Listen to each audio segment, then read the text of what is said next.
Hi, Dave. Ashley, good morning. How's it going?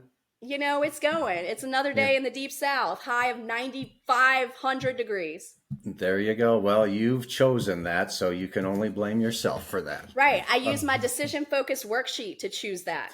Yeah, I'll bet. Ha! Well, for this show, I've broken out my retro hoodie. So this blue hoodie is probably 15 years old. Okay, I have washed it, so it's clean. Oh, good. But I'm so yep, glad. in the land of blue hoodies. I got all wigged out last week with Josh. I wore a light blue hoodie and I just didn't feel like myself. So we're back to, navy blue hoodies, the retro You version. know what? I see we have a guest here with us that also got the memo on the He got the blue hoodie hoodie memo. situation. He sure did. Frank, welcome to the show. I'm going to give you a really big introduction here in just a second, but welcome to the show.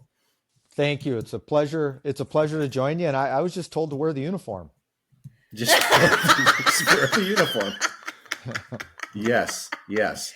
Well, for those of you who have ever thought about A, starting a business, B, getting involved in an entrepreneurship kind of situation, C, what's it like to live in the world of true entrepreneurship, you're in for a treat because this guy has done it all in his career. He has started businesses, he's fixed businesses, he's sold businesses, he's invested in businesses. He's been on boards of countless businesses, all with similar themes, and that is the world of entrepreneurship, getting things going, building things, and seeing where they go from there. So, Frank, we're really happy to have you, and I know the viewers are going to really enjoy what you've got to say today. So, welcome again to the show. So, question number one. Well, question number one is, Yeah, who are you talking about?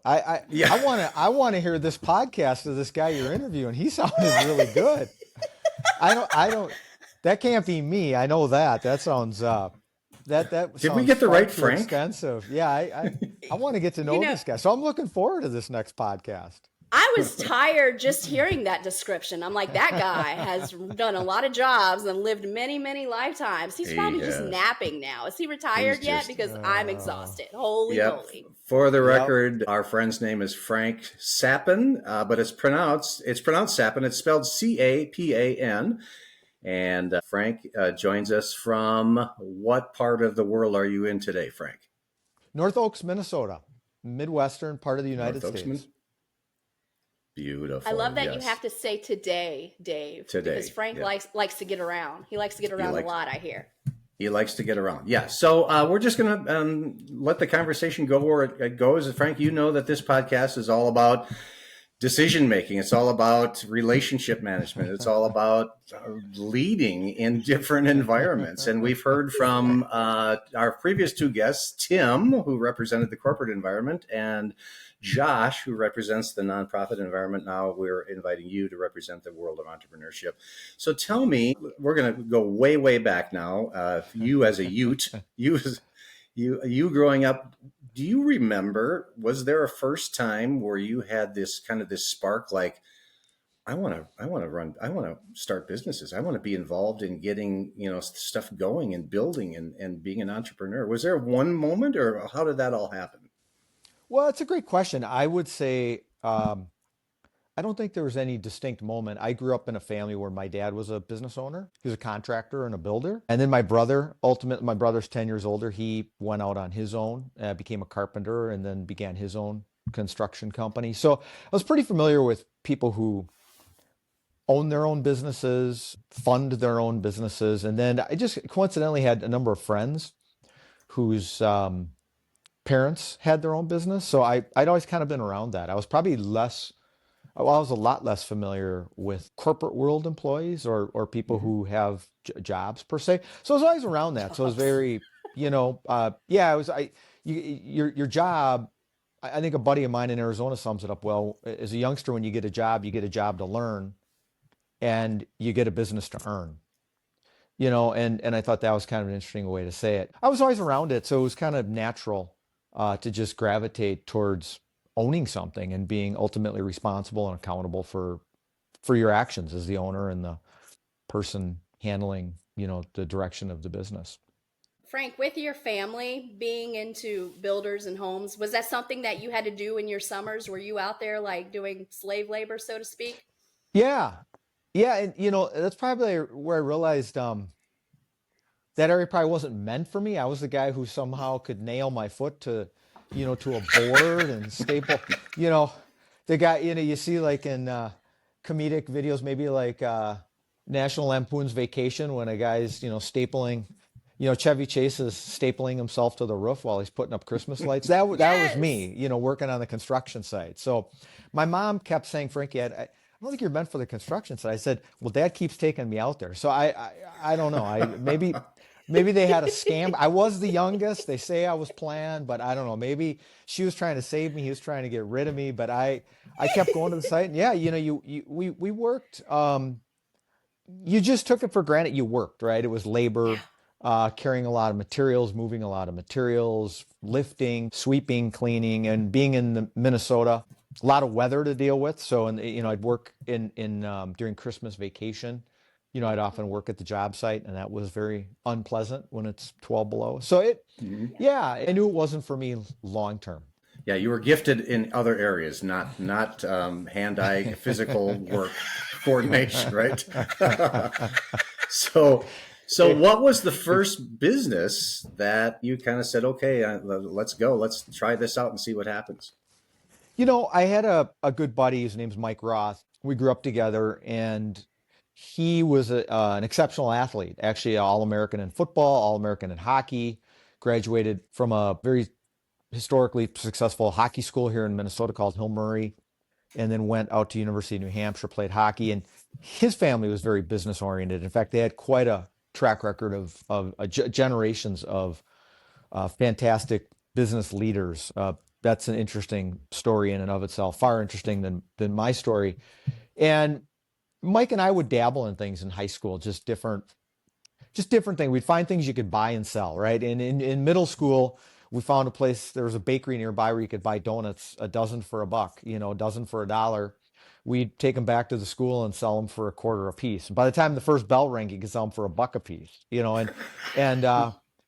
that's where I found that you got to be careful with what business you get into because when you didn't sell off all your donuts, I found that they were pretty tasty. So I ate the remaining inventory, which certainly added to my waistline as a seventh grader. And but yeah, we made some good money selling those donuts, and we prospered wonderfully with our waistlines as we ate the remaining, or as I ate the remaining inventory.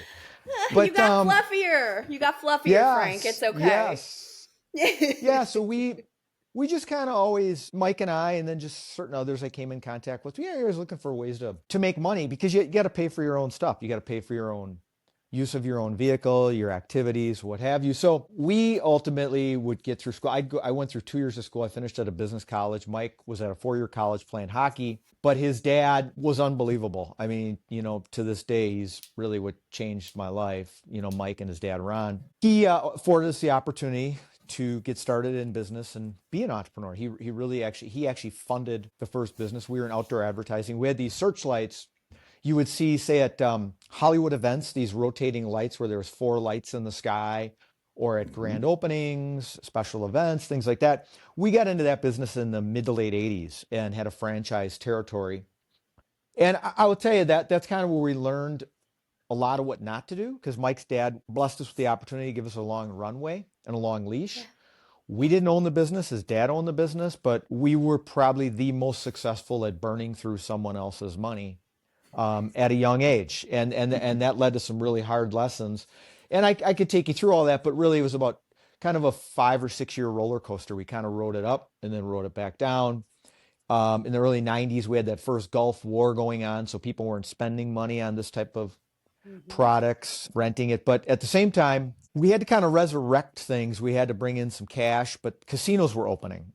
Various types of gaming casinos, Native American land, riverboat casinos. Ashley, you're familiar with those down in the South. Heck yeah. Mike and I were able to capitalize on that opportunity and get some of this equipment into their hands. And that really was a game changer for us in the early 90s. So by 1992, 93, we were able to take a business that was losing 500,000 to $1 million a year to where we were making 500,000 to $1 million a year, and cleaned it up, got it back on track, and really it was just a stroke of luck timing wise. Mike and I just put our head down and found a way to fix and repair something, which really his dad was appreciative of.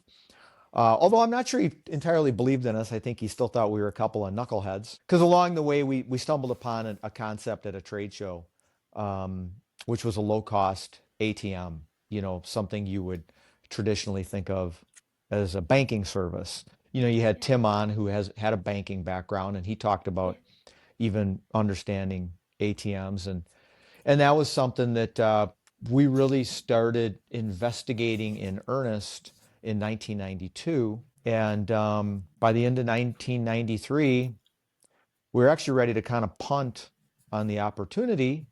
But the company out of Dallas, Texas called us and said, "Hey, we heard you've been looking for a product. We think we have what you're looking for." We took one more visit at it, kind of one more swipe at it, and found that they had a product that would work. Yeah. So you said something, a couple of things really interesting. Number one, you talked about the power of having a mentor, right, behind you that could help you along, and both in terms of knowledge, skills, and also financially. Tim in his podcast talked about the power of encouragement, and that's one job of a mentor, right, is to encourage, and then also to provide the tough love and the tough, accountability that we need. The other thing you mentioned was the power of having a partner, a trusted partner. So those two, I got to believe, were super, super important in that first business that you were in, and then subsequent businesses. They really were. And I'll compare it to this. I grew up playing football, so I tend to gravitate back to a team sport. Football is a good example of a sport. It doesn't matter how dominant you are in any position. You can't influence the whole field. You can't cover the whole field offensively or defensively as one when there's 11 on the other side. So I learned early on that, the power of working together is much stronger than one. And to your point about the mentorship, Dave, it's a great point you bring up. And I know Tim shared some very, very important points that were spot on. Ron gave us a lot of runway, so he let us learn through failure too. That's something that as we go further and further forward into these, next generations, it seems as though whether it's parents or family members or business leaders, people don't want to see people fail. They strip that opportunity from people, and sometimes the power of discovery through failure can be the most important thing. And that's one thing Mike's dad allowed us to do. And Ron's dad, Mel Roth, allowed him to do much the same. I can tell you, when you break it and you fix it, you own it. You learn it. And if someone's there preventing you from ever breaking it, and you don't learn how to fix it, you just kind of think, oh, I just got to keep making the right decisions and I'll be fine. In the scheme of life, you're going to make wrong decisions at age 50, 60, 70, 80. And the beauty is you can keep learning, right? I use the example when I'm helping young people nowadays. Sometimes young people want to believe they know a lot of things. And I said, it's interesting. I've been to Berkshire Hathaway shareholder meetings in early May in Omaha, Nebraska. And it's interesting. Warren Buffett believed he'd never invest into tech. He'd never invest into certain spaces, and he never did. But yet at about age 85 or 86, he went outside of Berkshire Hathaway traditional resources, learned of certain investments he could embark upon, and he came to be told that the best investment he could put money in was Apple, which really went against the grain of what this 85-year-old and arguably the most successful investor in the history of the planet had invested in. Yet he puts a fair sum of money into it, and you play the tape forward now, he's about 94. Berkshire Hathaway's made more money on Apple by far than any other company in the history of their investments. So the point is you can keep learning, you can keep getting better, but if you think you're always right, you tend to not want to believe you're wrong. And sometimes by making mistakes and realizing you're wrong and realize you can learn from being wrong, that can be more valuable than getting it right the first time. And that's not necessarily what society tells you. Exactly. Yes. And that's a theme that we've been hearing with our guests. This whole idea of how do we treat failure? And obviously we want to prevent it as much as possible, but life doesn't work that way. We're going to fail. And so how we respond to failure is crucial in whatever environment we're in. Tim talked about the fact, in the corporate environment, he would ask, his way of coping with that was asking the question, what's the worst case scenario? And he said, it's me living in a van down by the river, right? Yeah. Josh talked about that last week. That podcast, we're going to drop that podcast soon in the next couple of days. In the nonprofit world, he chose to get thrown into it. And he said, I just started doing things, and I know I was going to fail at a bunch of them, but I didn't have time, or, we didn't have the runway to worry about it. We just kept going. And so that whole concept of what your beliefs are about failure and how you respond to them is super, super important. Yeah. It's funny. I loved Tim's point about living in the van down by the river. And Ashley, you did a great job kind of adding levity around it and joking about it. The irony, the reason that I was able to relate to it so well is when you're an entrepreneur, at least this has been my experience with most people I know that are truly entrepreneurs that take the risk themselves. They aren't risking necessarily other people's money. They're risking their own, which is ultimately what we did with our ATM business. It was everything we had. We are those guys living in the van down by the river. We're literally those people. I actually lived in we had a warehouse, think of a pole building structure, warehouse, cold space, that part of it was heated. And then we had a front office where we had a little, washroom, shower, and, toilet, the whole deal.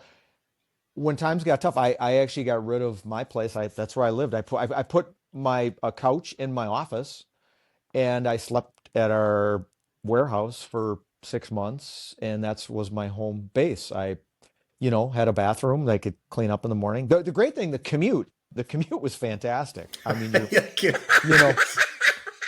you just get up, roll that up. May have been, you may have invented the very first work from home environment. Work from home or just live at the office, one or the right. And work from work. So home from work. So home from work. That's right, Ashley. Home from work. So yeah. So I the thing is, it's people joke about that in a van, sleeping in a van down by the river. But when you start there, you realize you're going to be okay, right? You realize God puts you through what He knows you can handle, and that was the one thing I figured out. You start there. There's only one place to go, and that's up. I actually felt fortunate. It's crazy. I actually felt fortunate that I had that space. Really, I mean, it was free. My thought was we're already paying for this building in our business, so it's not costing any more by me sleeping in my office on a couch. So I thought this is great. I mean, I'm lucky to be right here, and I'm lucky it's easy, and I'm lucky. We had a little refrigerator, and back then you just eat ramen noodles or rice-a-roni. So I mean, you persevere, and it's amazing how there are many things you would think are cliche, but you're going to find this theme with a lot of entrepreneurs that's just very, very true. The one thing about that life, it's very, very simple. And when things are very, very simple, it's very easy to be focused on the things that you need to do to get the job done. And that was the thing I found. I loved it. In fact, when I got an apartment, 6-8 months later, I thought, well, this is kind of an inconvenience. I got to drive. I got, and it's just a different, you have a certain attitude, a certain outlook, and I didn't care. I wasn't trying to impress anybody. And just trying to push the ball forward as fast as possible, right? That's right. Yeah, let me take you in a little different direction. So you started the one business, sold it. You got into the ATM world and built and sold that business very, very successfully. But let me take you back to the beginning of the ATM business. How did you guys must have had a killer business plan in the ATM world to go out and build this business from scratch. I mean, you must have worked hard on creating that plan and publishing it, showing it to people, and getting started that way. Am I correct? You are spot on, Dave. I know you love talking about our business plan because it was one for the ages, right? It was, back in the early 90s, the breadth and depth, the scope was just unparalleled. I think we put the whole business plan on, maybe a piece of paper about, half this size, something like that. That was our business plan. Yeah, no, Dave, you and I joke about that because, We didn't really have much of a business plan. I think I'll back up and say this.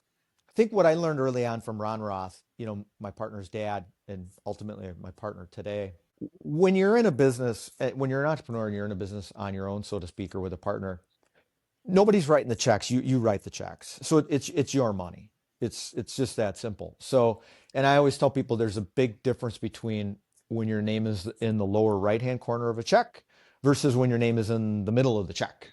And when your name is in the lower right-hand corner of the check all the time, and you don't participate in checks with your name in the middle, you figure out really quickly what works and what doesn't work in the market. So, So Frank, I have a question for you. For our younger listeners out there, what's a check? Oh my gosh. Here we go again. Here we go. Wow. Yeah, when it's your own. yeah, for outbound ACH versus inbound ACH, right? There you go. Yeah, perfect. No inbound, all outbound, and Yes. and it's funny because it's just a whole nother story. I won't even go there, but it's kind of interesting when you talk with people about receiving money and getting income, and it's quite an interesting conversation around that. But yeah, the reason I provide that backdrop is partially to kind of frame my answer, my explanation to your question, and that is getting started in the ATM business because of our failed experience with these searchlights and promotional equipment, as we called it, because we had these inflatable balloons and things like that. We had a hands-on experience in the market. We did business with casinos, we did business with retailers, grocery stores, convenience stores, car dealerships, things of that nature. So we had a pretty good handle on B2B businesses with certain businesses in doing commerce in your local municipality as well as nationally and regionally. And through those relationships and discussions, you'd start to kind of pick up on personalities, trends, patterns, styles, buying patterns, things like that, right? And when we stumbled upon this ATM concept at a trade show and we started learning more about it, one of the first things we learned was it had recurring revenue. Well, those are two words that kind of caught our attention. Recurring revenue, what does that mean? Well, that's revenue that occurs while you're sleeping. Well, how does that work? It works because there's transactions going on and you have some sort of involvement with that device where there's transactions going on. So the reason it took us so long really to get started in the business obviously wasn't to develop a business plan. It was actually to understand what's going on in the market, like what's working, what's not working, what is this? What are credit cards? How do credit cards work? And everybody's familiar with a credit card today. Now we use Apple Pay, and now we use all these other, there's been all these other tech advances, but credit cards really came into the fold a lot in the 70s and into the early 80s. ATMs didn't exist till 1967. The first one was designed and installed in England in 1967. So they weren't very common until the 80s.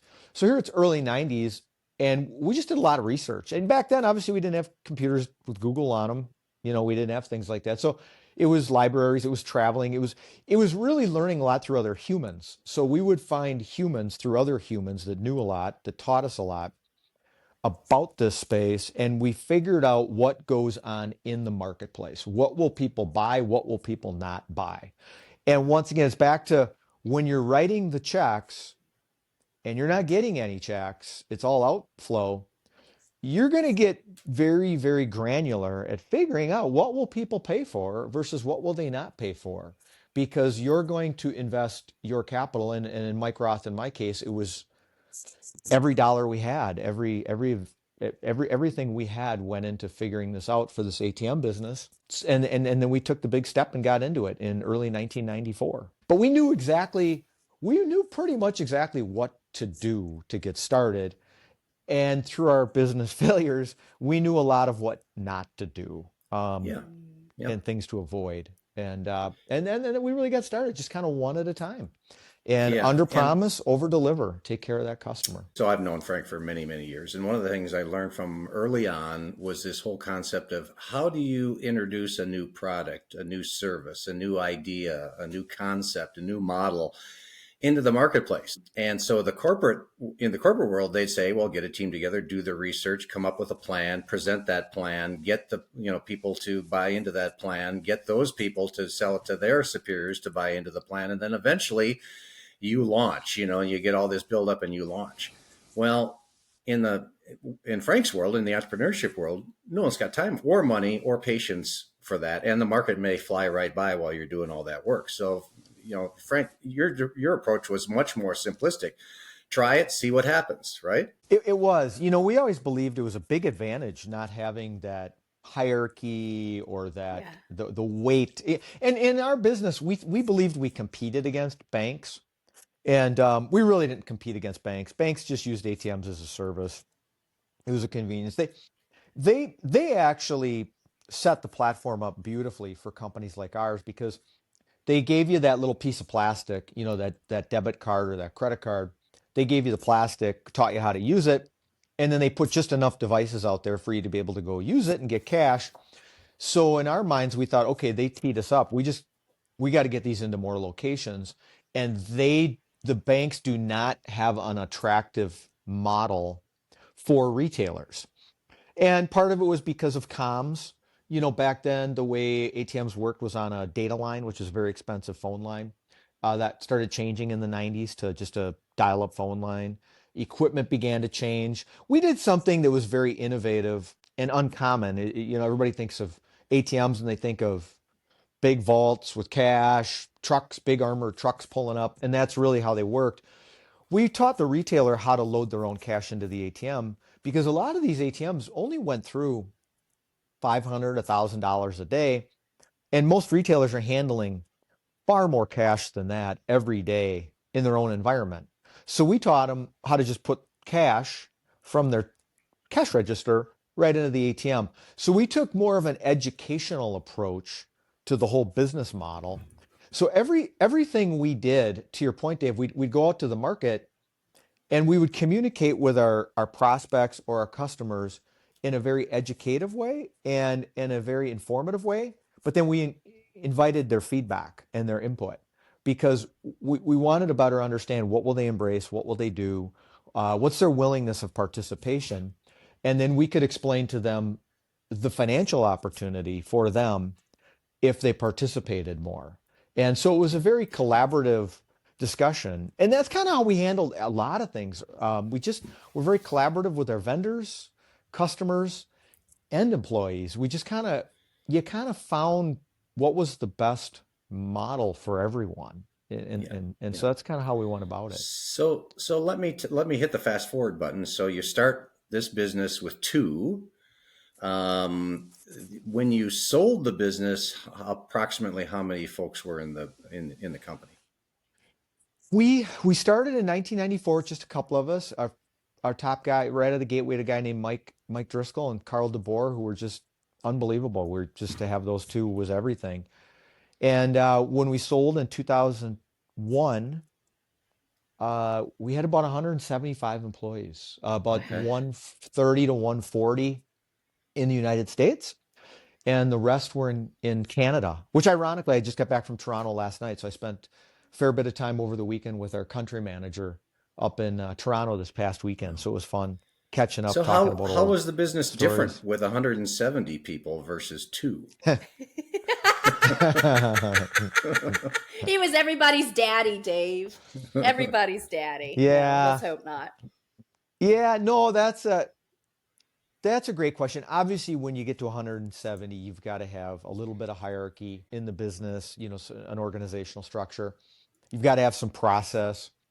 We had some of that. We were kind of resistant to that just because we were a roll up our sleeves, talk with one another, figure it out kind of team. But you really had to have you had to have a lot more structure in place and processes that you followed. I think the hardest thing for me was we had to have an HR person. That'll kind of mess with you a little bit when you Frank, I have a question. With your personality, were you the one building the structure and the processes, or did you have to hire somebody else out, or were you good at that? No, I was not particularly good at that. I was, I always joke if there's 100 key things going on in a business each day, I might be pretty good at 3 of them. And that's Okay. about it. Okay. I kind of learned early on through business failure and some successes. There was a few things I'm pretty good at.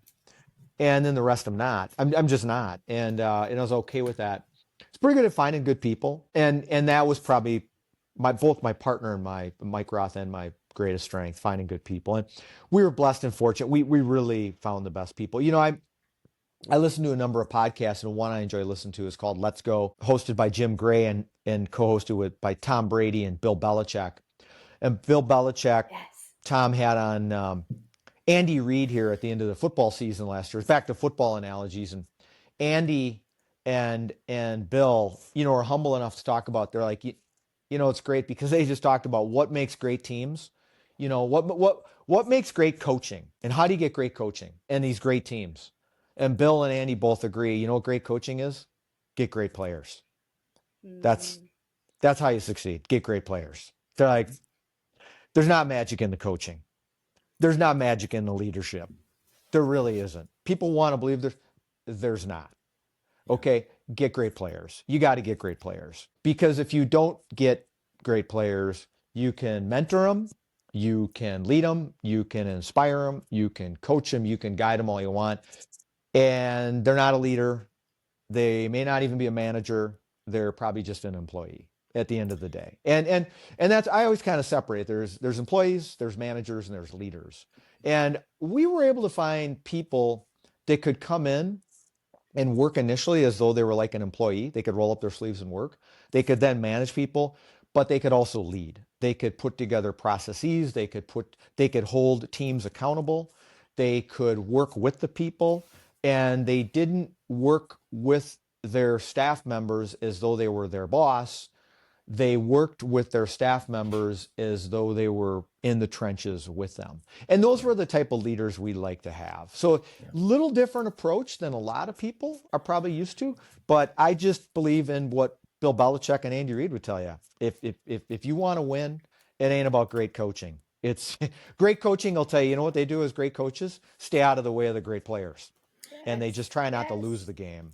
Yeah, you and I have talked about this before, Frank, and we've both been involved in situations that have gotten these folks in trouble. But sometimes there's an entrepreneur, somebody who's a solo artist or a practitioner of something, and they're really, really good at it, really good. And so sometimes we can get diluted. This is kind of a cognitive bias or performance bias, diluted by the idea that, hey, I'm really good at this one thing, therefore I must be really good at all these other things. And so I'll just do them, or I know what's best. And that's what gets a lot of folks in trouble when they're trying to build something, because what they're really, really, really good at, then they figure, well, I'm going to be good at everything, and I'm going to direct everything. And now all of a sudden everything comes to a stop. And what Frank said earlier, I'm good at 2 or 3 things. And then having the self-awareness and the understanding, and maybe even the lack of ego to say, we're going to go find folks that are really, really good at this other stuff, and we're going to build a team, I think is absolutely crucial. Well, you bring up a good point, and if it's okay, with you and Ashley, I'd like to kind of take just a little bit of a deep dive on that, because it's such a great point. What happens early on when you start a business, it's the person you see in the mirror. It's you. So you got to do everything, right? You turn the lights on, you turn the lights off, and it starts with you, it ends with you. So you naturally develop this belief that you can do everything, because initially starting off, you do everything. You have to do everything. Yep. You have to. For whatever reason, I discovered early on through a lot of it through failure, there were a lot of things I just wasn't particularly good at, nor did I enjoy doing those activities, but I tolerated them. Yet I loathed them, but I tolerated them. And I knew I could get good enough to get them done, but I didn't want to keep doing them. And I knew I'd never become great at them. I think the biggest thing we determined early on was, we like this business. This business can be fun. We want to do something that's exciting. We want to do something that's fun. We see an opportunity with this in the market where we can really penetrate the market with this particular product. Well, knowing that, really, it's very easy to look in the mirror and admit to yourself, I can't do all these things that we need to do so excellently to be able to be this successful in the market that we want to have. Because early on, we developed standards. And I think our first standard was, we're going to have fun.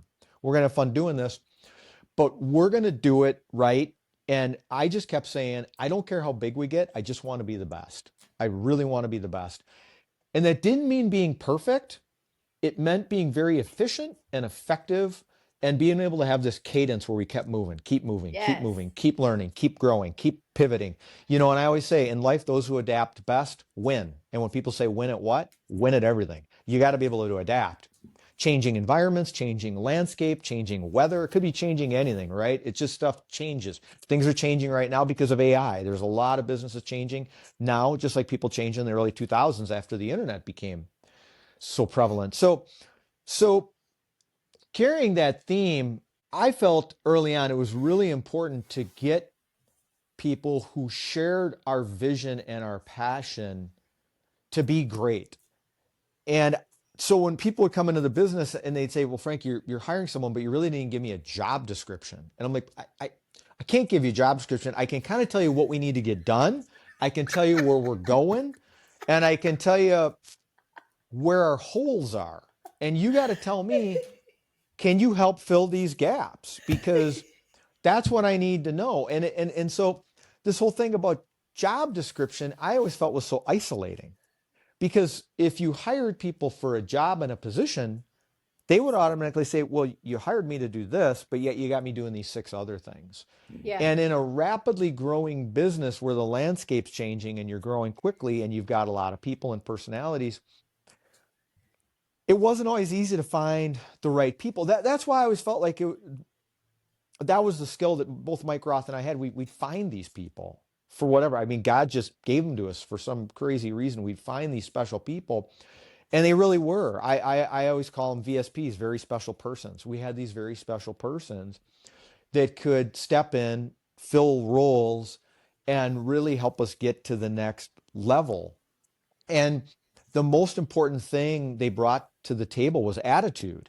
Then next was trust, respect, and loyalty. And loyalty was a huge thing because when you invest in them and they invest in you, you want them to stay around. So people would talk about attrition. I didn't know what the word attrition meant back in the day. Yes. Like Yes. we probably had 5 or 10 employees leave us in our whole life cycle. And people always, I was like, why are you leaving? What are you, crazy? Like, you have so much upward opportunity at this business. So we really didn't have people leave because we just kept elevating people. But ironically, sometimes when you got elevated, you moved into a different area of the business because you had been successful in sales, but you didn't really like handling certain big sales. So we might move you into sales support because you like handling bigger things, but you didn't want to be on the road as much or whatever it was. We kind of moved people around Yeah. based upon what fit them versus what fit us, if that makes Right. sense. But because Love they that. were a great person, so it was probably an unorthodox approach, but we always wanted to maintain speed to the market. Yep.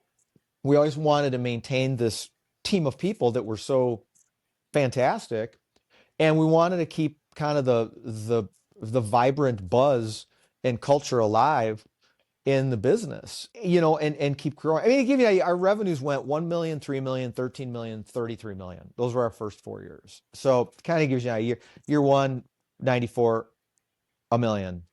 Year 90, 97 was 33 million in revenue. So, I mean, it kind of, so that kind of gives you an idea of how dynamic it was. Notice in that list of qualities that Frank mentioned earlier, he didn't mention technical expertise as something that you were looking for. You were looking for characteristics that transcended that a lot more because of the environment that they were going to be in and the amount of change that they were going to be experiencing based on where the business is going. Yeah, this were that first employee, first 2 employees, Mike Driscoll, Carl DeBoer. Carl, unbelievably gifted human math major and understood technical things so well, understood code, he was so far advanced. Give me an idea. By 1995, 96, we had a system for our ATMs where you could dial into a host system, connect to our system, and get information on an ATM sitting, say, in Boston, Massachusetts. Like if you were let's say you're CFO of Dunkin' Donuts and you're in Boston, Massachusetts, and you got 10 Dunkin' Donuts locations throughout Maine and Massachusetts, and you have ATMs in them, you could dial into our host system in Shoreview, Minnesota, and get data on your ATMs, and your 10 ATMs scattered about up in the Northeast. That was unheard of. Carl and his team put that Yeah. together. And So that was all Carl, pretty much pre-internet too. I mean, pre-big internet. pre-internet, So, pre-anything, pre yeah, everything. I mean, and what right. we put, so we had multi-billion-dollar companies that were big processors that we used as our vendors. They actually wanted to take and remarket our technology, but we would be then offering our competitive edge to our competitors in the market. So we didn't want to do that. But that was largely built by Carl and his team, and we outsourced a few things. But that was probably the area, Dave, where we got most technical. But Carl knew how to put that together. He knew how to source it.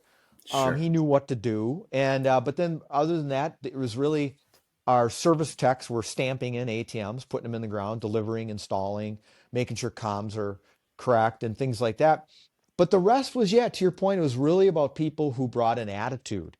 And it was this spirit of teamwork. It was spirit of being like on a football team. And I used to just say, it's kind of funny. I don't know if I want to be the coach. I don't know if I want to be the owner. But because I'm the CEO, I'm stuck being the coach and the owner. But at times I wanted to go play linebacker. At times I wanted to go play, wide receiver. Just knock someone But over. I couldn't, right? Yeah, Yes.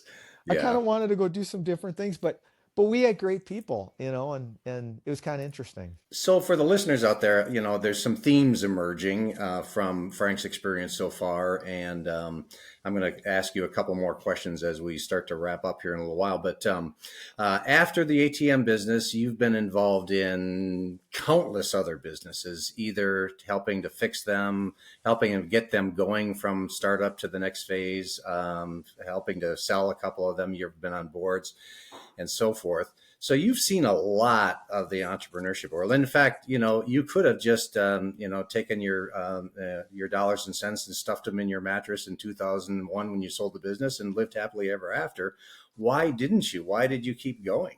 Well, since then, technically, I really haven't been much of an entrepreneur.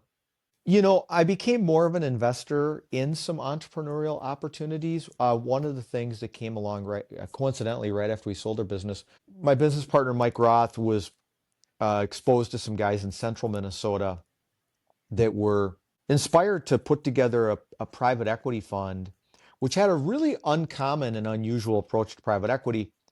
They had been seeing where fantastic companies in outstate Minnesota that had been family owned, family grown, built over decades, they'd get sold to a private equity firm or fund, or possibly it could be a strategic acquisition by a larger conglomerate.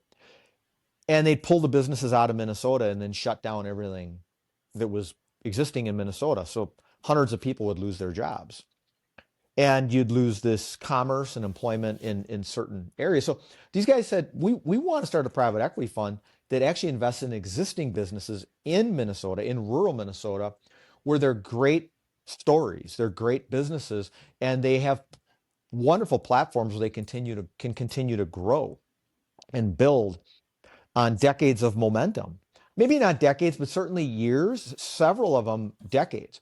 So they got this going in 2002 after we sold, and that's become a big platform for Mike Roth and I. We're investors in that. Mike's on the board. He's on the investment committee. So that's been a lot of fun. It's called Granite Partners. We really don't sell businesses. We invest, keep them, own them, grow them. And they to your point, Dave, about joking about a business plan, they, unlike Mike Roth and I, they do have a business plan. Their business plan, they're trying to get to the year 2100. And I will tell you, if you spent any time with them, you wouldn't be surprised that they have thought through things like they're getting to the year 2100. They're unbelievably comprehensive. Yeah. They only invest in businesses that are B2B. To date, we're 23 years deep, and I think the main platform companies, there's 10 of them. They've probably done 20 investments that are add-ons to those companies, but it's become a very substantial entity.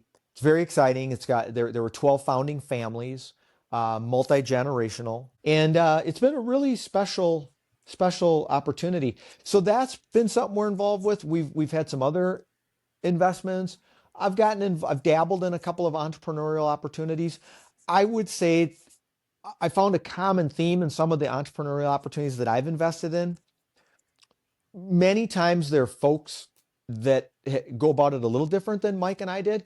They just go out and raise money from other people, and then they end up owning 5% or Mhm. 10% or 30%.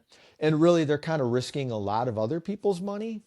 And they're also quick to want to get a salary. And these are things that were just foreign to us. We didn't understand other people's money. We didn't understand getting a salary. I think that year we did 33 million in revenue. I think my salary was $30,000. I remember Wow. I was dating my wife now that we've been together 27 years. She asked me the first year how much I earned. I said, it was like 1998. I said, I think I earned like 50,000. And she thought, wow. I thought you were making some good money. You have this big business. I thought, well, are you marrying me for my money? I mean, come on. What's the story here? But, Valid question. you know, Valid and, question. and, yeah, and we ended up joking about it, but you just didn't pay yourself much. You really didn't, Yeah. you Yeah. don't pay yourself till you're really thriving. And you take these really great success stories like Elon Musk and Mark Zuckerberg, they don't pay themselves anything to this day. They don't really make a salary. They just get more equity.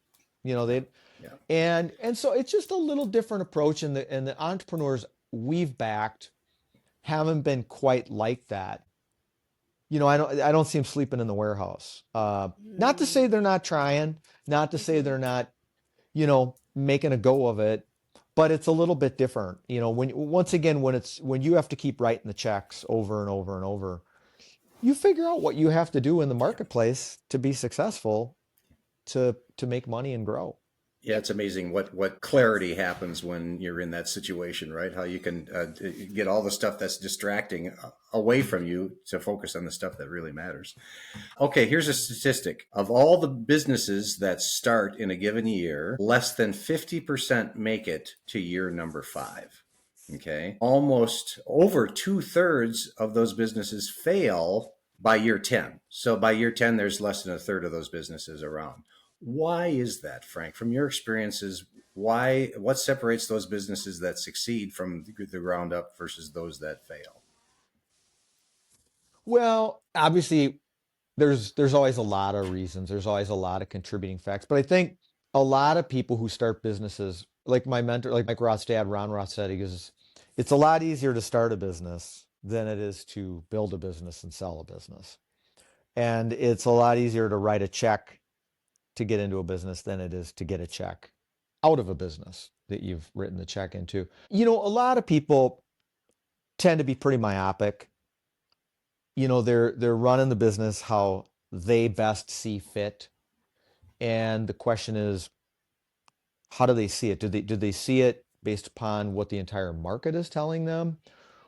Or do they see it based upon what mentors, coaches, others are telling them? Most of these businesses you're citing, Dave, they're small businesses, right? So they're people that start, Right.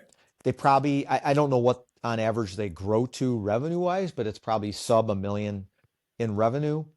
And with anything at a million in revenue, even if you have gigantic margins, you have substantive margins of 80, 70, 80, 90%, you got 7, 800, 900 grand to work with.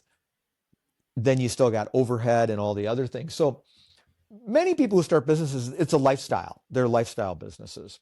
And we've invested in some of those. One of them, a gentleman kept wanting to take on more and more investment because he said he wanted to grow his lifestyle business, but he actually kind of liked the lifestyle of a business with 10 employees, but he kept taking on so much money that we had to keep saying, well, we got to get bigger, we got to grow, because otherwise these millions and millions of dollars that you raise, nobody's going to get their money back. And so he was kind of Mm. forced to accept what the board would tell him. Fortunately, he agreed to have a nice board, and we had a collective and collaborative board that was very complimentary. And we got this gentleman to accept some things that he didn't really embrace as a leader, but really didn't have too much of a choice because the company had got themselves in a jam. But really, if he wouldn't have gotten himself in a jam, he would have wanted to just keep it a lifestyle business, and it would have Sure. played out for 3 years, 5 years, 10 years, maybe even 15 years, but eventually just shut down, because it's really more, a lot of people will start a business just because they don't want to work for someone else. They just want to run a business, and they want to run a Subway Mhm. shop, or they want to have whatever it is, some kind of a widget business, which is great, which is great. It just, the question becomes, what else can you do with it? Could it become bigger? Could you do more with it if you were open to constructive critiquing, if you're open to mentoring, guidance, coaching? Really back to what you're talking about that Tim cited, this coaching and guidance. But you got to decide up front, do you want it to be more than what it is? A lot of people don't really want or need it to be more than what it is. They're comfortable with getting to 500,000 in revenue or a million in revenue, making some money off of it and keeping it there. The problem with a lot of those businesses, the market changes for a lot of those. The things change. So what was great when you started it 7 years later isn't as great. And if you're not able to pivot, make those adaptations, then that's sometimes how they don't make it. They don't survive. For the entrepreneur out there who wants to get big, who has the vision of really building something, that can grow and be super meaningful, and take that path.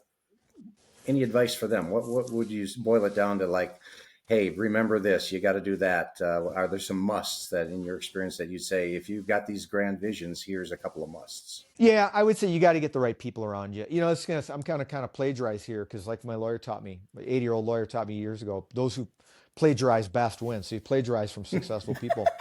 Yeah, a guy by name, I think it's Ken Cole, he's got this thing called the proximity principle. If you want to see something fantastic, just go out to YouTube and pull up proximity principle. And it's kind of the key thing with 5 types of people that you need to have around you, and the 5 key things with the place you need to be to succeed. And it really sums it up really well, because when it's talking about the people, you need the mentors, you need the coaches, you need the competition, you need some different things. And he really does a nice job in this little clip kind of summarizing that. And then the place you need to be. If you want to sell, a certain product to certain businesses, and let's say you want to sell snow shovels, you're not going to sell a lot of snow shovels down in, Georgia, Florida, Alabama, and you know what I mean? So you got to be in the right place geographically with what you're doing, and you got to understand that. Sometimes people don't really pay enough attention to that, but Ken does a great job of summing up in that clip, because it's really key things with the 5 types of people and key things with the five key things from the place you need to be. And if you really have big goals and big aspirations, and you're willing to listen to those things that you will be able to garner by getting those people and getting into those places, you'll thrive, you'll grow. Trade shows. I love doing trade shows with any type of business to business product. If you have something that can be fantastic, get to a trade show where there's buyers, because within 2 or 3 days, you're going to get input from hundreds of human beings, vendors, prospective customers, competitors, peers, mentor. They're all there. People go to shows, they go to events. And so it's things like that. In the same way in sports, what do young kids do in sports? Great athletes, they go to big platforms where there's a bunch of great athletes, and they find out where they're at, their soccer skills or baseball skills, what have you. Same thing in business. Yep. So that proximity principle, what Frank mentioned, really good. I've seen it a few times, and the principles are super sound. They're not easy, but they're super sound. Getting the right folks around you, having that relationship with failure, not being doggedly optimistic about the future, and putting yourself in a position where you have super high clarity, because that's the thing you're pursuing among everything that's out there. That's the one thing that you've chosen. And I know, Frank, we'll end with this. You've read the book, right? The One Thing. Ashley's read the book, The One Thing. Love that book. We're not plugging it, but it's a good book, isn't it? Why did you like it? Well, it kind of fit my story, right?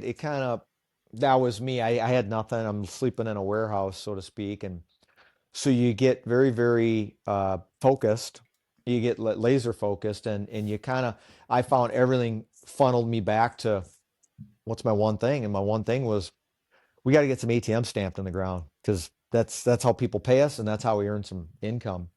And so it was every single thing led to ATMs. There's a clip in an audio book I'm listening to, and I forget which one it is. It might be the 6 Keys of Personal Growth. It talks about the rowing team, a rowing team who hadn't been competitive back in the early mid 1900s, like the 90s. It might have been the Russian rowing team. But for the Olympics, they wanted to have a successful rowing team. And what they figured out in the 4 years leading up to the Olympics, they had leadership that basically there was one question that needed to answer. Every single thing they thought to do every day, here's the question they had to answer. Will it make the boat go faster? Will it make the boat go faster? And so eating this food, going and doing this exercise, it didn't matter what it was. Will it make the boat go faster? That was the one question they had to answer. And in the end, I think the more you can dial in on the one thing, you figure out real fast, you figure out quickly what should the questions be that you're asking. And most humans go through life asking the wrong questions. And they don't like to be told that, but they are. So Josh likes to use this saying. He said, what we do is simple. It's not easy, but it's simple. And what you're describing is a very similar thing. Getting to that one thing, or that, the laser focus on the one or two things, is a simple concept, but it's not easy because it takes discipline, critical thinking, and perseverance. Exactly. Yep. And as you'll see in the proximity principle, it says that right up front. I told you that this is simple, but I told you it wouldn't be easy. And everybody figures that out. It's humans, what they do, in my greatest estimation, and I just keep watching people do this over and over, and I see it in a lot of places. I see it in athletics. Humans their brain naturally, they have an inclination to complicate it, and then they try and solve it. It's like, well, first, don't complicate it. You got to uncomplicate it. Simplify it. And Mike Roth and I, early on in our unsuccessful journey, we just kept complicating it to the point where his dad just kind of punted on us. He kind of gave up and said, if you guys are going to keep complicating it, I can't support you. And you got to simplify it. That doesn't make it easy, but it surely makes it more executable and repeatable. And that's what you're looking for. You're not looking for perfection. You're looking for effectiveness and repeatability. And what happens is then you can tend to get this cadence, you get some reps, and you start making some progress, and you start kind of picking up, what works, what doesn't work. How can we pick up the pace? How can we pick up the speed, and where will we get better? Awesome. But complicating it does not help it. It just complicates it. Nope. Well, Frank, we've reached the end of our time. I just want to say thanks for sharing all that you've shared. The name of the podcast, of course, is All We Know About the Stuff We Know. Well, you know a whole lot more than you've shared, but thanks for sharing what we've talked about today. Well, it's fantastic what you and Ashley have embarked upon, and I hope the listeners gain a little something from it. A little can go a long way, put to use. So thank you for the opportunity, and thank you for what you're doing. I think it's terrific. Frank, what are you doing these days with your life? What's your day-to-day looking like? Oh, I don't know. I'm more of a sounding board for people. Our kids' friends are into new businesses. We're investors in about a dozen companies right now. So kind of keeping tabs on those activities and just doing that and having fun. And then Dave will tell me what I'm doing next. He all of a sudden says we're going to hike the Grand Canyon. So we got to get in shape to go hike the Grand Canyon. Yes. Rim to rim. I don't know what he's going to tell me next that we're going to embark upon, but I know he's going to come up with something. But really, it's just being available for people that have big aspirations and trying to be, resourceful and available to them. And then they obviously quickly get questions that go beyond my pay grade, and I try and get them over into a direction of others like Dave or you or others that have certain wisdom and perspective that can help these folks. So it's just really fun kind of giving back, so to speak. We're part of Hope Kids, and as you mentioned, Josh, it's been fantastic being part of Hope Kids and just seeing what Dave and others have done to help Josh grow that mission. And we have something called Identity Sports that I'm part of, which is really big. It's a faith-based mission where we got athletes that are showing their trust and faith in Jesus Christ. I'm on the board of that company, and we've got some great things going on. I watched an NFL player give his testimony yesterday, and it was fantastic. And now we got more NFL guys chiming in, and NHL guys, and MLB guys, and professional golfers, and professional caddies. So it's great. I'm involved with that and some other things like that. So I kind of find a way to get pulled into fun directions. Yeah. I'm not surprised. It's one awesome. bit. We'll put those links in the show notes too. So if anyone's curious about those organizations, they can check it out. Thanks. Much appreciated. Well, have a great day, and thank you for the opportunity. Until we meet again. Until we meet again. Until we hike again. until we hike again. again. Thanks for joining us, Frank. We appreciate you stopping by with your blue hoodie, representing and sharing all of your wisdom and your entrepreneurship journey. And we love to hear what you're doing now. It's so awesome. Thank you for pouring into us and pouring into others.